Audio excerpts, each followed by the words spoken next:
성부와 성자와 성령의 이름으로 아멘. 빛의 여정 30주간. 오늘은 둘째 주간 전체적으로 되풀이하면서 인물 중심으로 좀 그 앞에서 빠뜨렸다기보다는 좀 더 되풀이하면서도 좀 중점적으로 이번 한 주간은 인물을 중심으로 좀 보겠습니다. 예수님을 만났던 그 인물들은 그 복음에 참 여러 인물들이 등장을 하죠. 그 중에서도 여러분들 각자의 어떤 그 인물들 자주 기도하게 되고 또 이미지들 또 담고 싶고 또 기도 안에서 개인적으로 또 기도하시는 분들이 참 많이 계시리라 여겨집니다.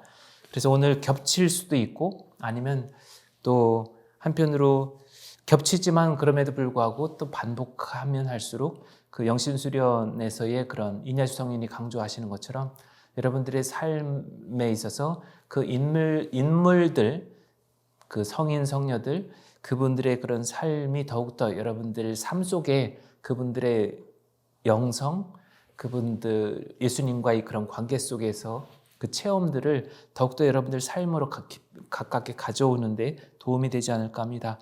오늘 첫 번째 월요일 오늘 첫 번째 주제로는 예수님의 으뜸버신 베드로에 대해서 좀 보겠습니다. 우리가 너무나 잘 알고 있죠. 친숙하고 베드로, 으뜸 사도이고 그리고 또 베드로의 영성이 무엇인가. 베드로 으뜸 사도이지만 여기에 베드로의 영성 이렇게 붙이면 어떨까요? 여러분들 어떻게 다가오십니까? 베드로를 본받고 그분의 신앙 또 그분의 그런 예수님 만난 이후에 업으로서의 그 과정들 안에서 베드로의 어떤 인간적인 갈등 그리고 나중에 예수님 배반 이 과정까지도 여러분들 개개인 베드로에 대해서 다가오는 베드로를 통해서 이렇게 얻는 그런 이미지 신앙이 어떤 도움이 되고 있는지 이런 것들도 함께 좀 이렇게 반추해 보셨으면 좋겠습니다. 그래서 오늘 이 주제는 그 베드로에 대한 이런 중점적인 그런 내용만이 아니라 베드로의 어떤 성격 그리고 베드로의 성급한 고백 이런 내용들로 좀 보겠습니다. 먼저 마태오복음 16장 18절 우리가 잘 알고 있는 내용이 바로 이거죠. 너는 베드로이다. 내가 이 반석 위에 내 교회를 세울 터인즉 저승의 세력도 그것을 이기지 못할 것이다. 마테오복음에만 언급되어 있는 이러한 부분입니다. 마테오복음 저자의 특별한 자료이기도 하죠. 이 내용을 통해서 2000년 동안 그대로 이렇게 이어져 오고 있다는 것도 하나의 그런 신비인 거죠. 예수님 안에 베드로가 어떤 인물이었고 어떻게 예수님의 그런 그 초대를 받게 되었는지 그리고 예수님 눈에 들어온 베드로의 이런 모습들은 어떠했었는가. 복음을 통해서도 보더라도 단순하게 급하고 솔직하고 단순하고 열정적이고 또 한 번의 그런 잘못이 있었지만 한 일평생 그 마음을 속죄하는 마음으로 살아가셨다라는 것 우리가 객관적으로 이렇게 알 수 있습니다. 그리고 또 이 베드로의 그런 성급한 이런 고백들도 한번 보십시오. 마태오복음 16장 17절 스승님은 살아계신 하느님의 아들 그리스도이십니다. 이런 내용이 있고 또 마태복음 17장 4절 예수님의 거룩한 변모 사건 때 그러자 베드로가 나서서 예수님께 말하였다. 주님, 저희가 여기에서 지내면 좋겠습니다. 원하시면 제가 초막 셋을 지어 하나는 주님께 하나는 모세께 또 하나는 엘리야께 드리겠습니다.